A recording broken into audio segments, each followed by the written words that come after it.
बिस्मिल्लाहिर्रहमानिर्रहीम। अस्सलामु अलैकुम वरहमतुल्लाहि वबरकातुहू। सिलसिला है फिदा का अबी व उम्मी। ए अल्लाह के नबी, आप पर मेरे माँ बाप कुर्बान हैं। मोहब्बत रसूल सल्लल्लाहु अलैहि वसल्लम के वाक़यात हैं। तो इस सिलसिले में आज का जो वाक़या है वो उसमें माँ की कुर्बानी का वाक़या है, जो नबी सल्लल्लाहु अलैहि वसल्लम की मोहब्बत में अपनी माँ के लिए अल्फाज कहे गए। इससे पहले आप मेरा यूट्यूब चैनल सब्सक्राइब कर दें और बेल आइकन भी प्रेस कर दें, ताकि इस तरह की ईमान अफरोज बातें आप तक पहुँचती रहें। माँ मोहब्बत रसूल में माँ की कुर्बानी। सैयदना साद बिन अबी वक़ास रज़ी अल्लाह तआला अन्हु जब दायरे इस्लाम में दाखिल हुए तो उनकी माँ कहने लगी, अगर तू मोहम्मद सल्लल्लाहु अलैहि वसल्लम के दीन का इनकार करे तो मैं तेरे साथ राजी हूँ, वरना नाराज हूँ। अगर तू इसी हालत में रहा तो मैं ना खाऊंगी ना पीऊंगी, ना सर में कंघी करूंगी।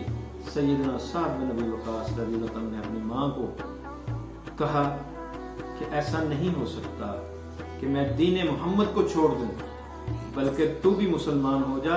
लेकिन इसने एक न सुनी।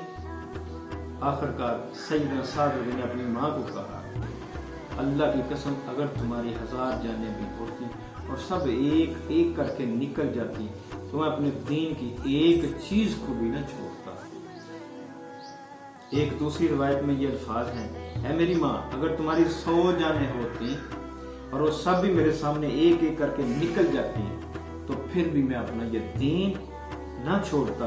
अगर तुम चाहो तो खाओ और अगर चाहो तो ना खाओ, मुझे इससे कोई फर्क नहीं पड़ता। जब सैयदना साद रज़ी की माँ ने ये सुना कि ये तो मोहम्मद सल्लल्लाहु अलैहि वसल्लम की इज्जत और उसकी मोहब्बत में हजारों माएँ कुर्बान करने का जज्बा रखता है, तो उसने खाना पीना शुरू कर